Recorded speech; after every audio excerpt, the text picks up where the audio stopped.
Hi friends, कैसे आप सब लोग। स्वागत है आप सबका मेरा यूट्यूब चैनल पे रोशन एके में।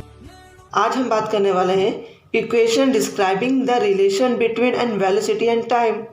मतलब हम एक इक्वेशन से ये बता सकते हैं कि हमारा वेलोसिटी और टाइम के बीच का रिलेशन क्या है। तो यहाँ पर हमें दिया हुआ है फिगर 1.9। तो फिगर 1.9 में हमें क्या बताया हुआ है, change in velocity with time of a uniform accelerated object. तो यूनिफॉर्म मतलब क्या होता है, कांस्टेंट। मतलब हमारा जो भी ऑब्जेक्ट है, तो ऑब्जेक्ट हम क्या मान लेते हैं, यहाँ पर एग्जांपल पे एक कार मान लेते हैं। उस कार पे वो कार हमारी एक कांस्टेंट स्पीड से चल रही है स्टार्टिंग टू एंड। अब उसमें क्या बोला है, suppose the object start from the point D in the graph with velocity u. Its velocity keep increasing after time t. It reaches the point b on the graph. मतलब हमारा जो object है, object हमने क्या माना है, car. तो हम थ्रू आउट द वीडियो हम कार ही बोलेंगे। तो कार हमारा क्या है, पॉइंट डी पे। तो उसकी जो स्टार्टिंग वेलोसिटी होगी, हमने क्या मानी है, कार की स्टार्टिंग वेलोसिटी u मानी है, u से डिनोट किया है। तो मतलब o से लेके d तक हमारा कार कहाँ पर स्टार्टिंग में है, तो o d equal to you.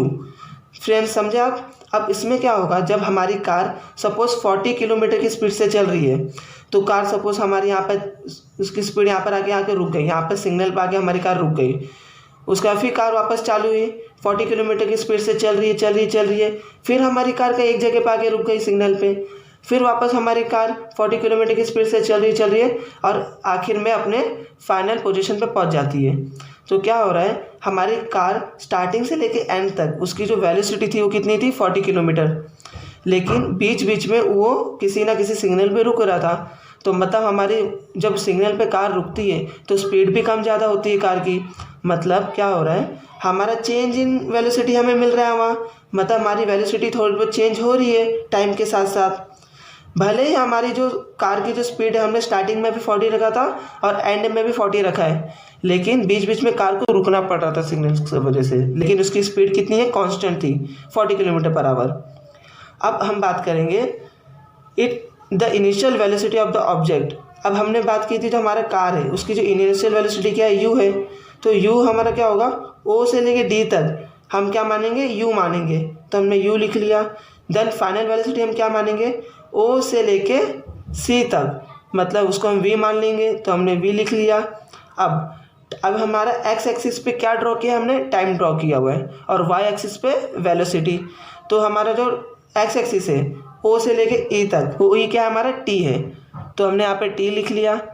तो ये तीनों चीज़ें हमें मिल गई। अब हमें यहाँ पे क्या पता करना है, कार का एक्सेलरेशन। तो कार का एक्सेलरेशन का जो फॉर्मूला है हमारे पास क्या है, change in velocity upon time. अब हमने प्रीवियसली लेक्चर्स में पढ़ा था जो चेंज इन वेलोसिटी क्या होता है, final velocity minus initial velocity. तो फाइनल वेलोसिटी को हम किससे डिनोट करते हैं, v से, और इनिशियल वेलोसिटी को हम u से। तो फ्रेंड्स हमारा जो कार की जो इनिशियल वेलोसिटी थी वो कितनी थी, u थी, और फाइनल वेलोसिटी v थी। हमने इसको लिख लिया। अब थोड़ा सा मैं सिंप्लीफाई कर देता हूँ ताकि आपको कॉन्सेप्ट क्लियर रहे। तो यहाँ से हमारा एक्सेलरेशन को हम किससे डिनोट करते हैं, a से। तो यहाँ पर हम क्या लिख लेंगे, a। और यहाँ पे एक लाइन और लिख लो, एग्ज़ाम में आपको हेल्प होगी। अभी हमने इसको यहाँ पर सिंपल वे में लिख लेते हैं, v minus you upon T, v minus you upon T, v minus you upon T. अब यहाँ पे हमें क्या बोला, v की वैल्यू क्या है, v, od की वैल्यू क्या है, u, और फिर टाइम की वैल्यू क्या है, t। हमने t लिख लिया। अब हमें क्या बोला है, oc माइनस od। अब इसको हमें सिंप्लीफाई कैसे करना है, यहाँ पे हमें देखो दिया हुआ है टेबल में OC माइनस OD मतलब CD। O और O हमारा इसमें सेम है, तो क्या होगा, ये दोनों कैंसल्स हो जाएंगे और C और D बचेंगे। तो C और D लिखा हमने, तो यहाँ सिर्फ C D बचेगा अपॉन T। अब हम क्या करेंगे, इस T को, ये A है हमारा, इस T को A के साथ मल्टीप्लाई कर देंगे तो 80 हो जाएगा। 80 लिख लिया और CD बचा, CD लिख दिया हमने। तो ये हमारा ये CD की वैल्यू क्या मिली हमें, CD मतलब इस डिस्टेंस की वैल्यू हमें क्या मिली, AT मिली। अब हमें क्या पता करना है, draw a line parallel to y axis passing through B। मतलब हमें क्या बोला है, हमें वाई एक्सिस से एक पैरेलल लाइन ड्रॉ करना है जो पॉइंट बी से पास हो। तो इसके लिए मैं आपको एक छोटा सा एग्जांपल देता हूँ। यहाँ पर हमने ये ग्राफ ऑलरेडी ड्रॉ करके रखा हुआ है। तो इसमें हमें क्या दिया हुआ है, जब हमारा कार इनिशियल वैल्यू पे था पॉइंट डी पे, तो उसकी वेलोसिटी कितनी थी, यू थी। अब वो जब कार पॉइंट बी पे पहुँच गया, मतलब फाइनल वेलोसिटी, फाइनल पोजीशन, तो हमें क्या मिलेगा, उसकी जो फाइनल वेलोसिटी रहेगी ओ से लेके इसको हम सी मान लेते हैं, पॉइंट सी तक हमारा क्या रहेगा, फाइनल वेलोसिटी वी रहेगा। तो वैसे ही हमने यहाँ पर भी एक लाइन ड्रॉ कर लिया जो हमारा इनिशियल वेलोसिटी के लिए है। अब क्या हो रहा है, यहाँ पर हमें बोला हुआ है draw a line parallel to Y axis passing through B, मतलब हमें वाई एक्सिस, ये हमारा क्या वाई एक्सिस है, ये एक्स एक्सिस लाइन है हमारी, तो हमें वाई एक्सिस से पैरेलल, और जैसा भी हमारा ओ वी है, तो यहाँ पर हम पॉइंट ई मान लेते हैं। तो पॉइंट ई से बी तक हमें एक लाइन ड्रॉ करनी है। हमें बोला है कि वाई एक्सिस और वाई एक्सिस के पैरेलल में हमें एक लाइन ड्रॉ करनी है। तो वाई एक्सिस के ठीक सामने हमें एक लाइन ड्रॉ करनी है पॉइंट बी से। तो पॉइंट बी से जब हम एक लाइन ड्रॉ करेंगे, तो ये मैंने लाइन ड्रॉ कर लिया। तो क्या हो रहा है, मेरा लाइन यहाँ पर एक्स एक्सिस से क्रॉस हो रहा है, पॉइंट बी से क्रॉस होते हुए एक्स एक्सिस को कट कर रहा है, यहाँ से क्रॉस कर रहा है मेरा लाइन। तो क्या होगा, मेरा वाई एक्सिस से पहले जब मैं एक लाइन ड्रॉ कर रहा हूँ पॉइंट बी से, तो मेरा एक्स एक्सिस के लाइन पे पॉइंट ई से ये लाइन मेरी क्रॉस हो रही है। और सिमिलरली हमें क्या हो रहा है, यहाँ पर draw a line parallel to X axis passing through D, this will cross the line B E at A. मतलब अगर हम एक्स एक्सिस के पैरेलल में एक लाइन ड्रॉ करेंगे, तो एक्स एक्सिस के पैरेलल में हम जब एक लाइन ड्रॉ करेंगे तो क्या होगा, ये एक्स एक्सिस है, इसके पैरेलल मैंने ऑलरेडी एक लाइन ड्रॉ करके रखा है। ये लाइन ड्रॉ हम जब करेंगे तो हमारा क्या होगा, ये पॉइंट डी से लाइन पास होते हुए ये क्या करेगी, ये जो लाइन बी ई है हमारी, ये इसको क्रॉस करेगी। तो यहाँ पे हमें एक पॉइंट मिल जाएगा। तो इस पॉइंट को हम क्या मान लेंगे, पॉइंट ए मान लिया हमने। तो इस तरीके से हमारा स्ट्रक्चर फिगर ड्रॉ हो गया। अब हम देखेंगे, तो ये हमारा आपको फिगर समझ गया होगा आई होप कि कैसे बना है। अब फ्रॉम द ग्राफ, अब हम ग्राफ के ज़रिए हमें क्या बताना है, B E is equal to A B plus A ई।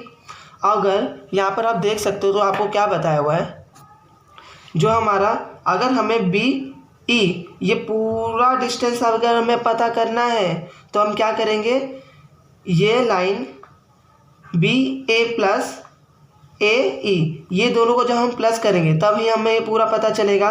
तो A B plus A E equal to B E. अब हमें क्या देखने वाली बात है, यहाँ पर जो हमारा बी ई है, ये लाइन किसके पैरेलल है, ये लाइन पैरेलल है ओ सी के। ये लाइन किसके पैरेलल है, ओ सी के।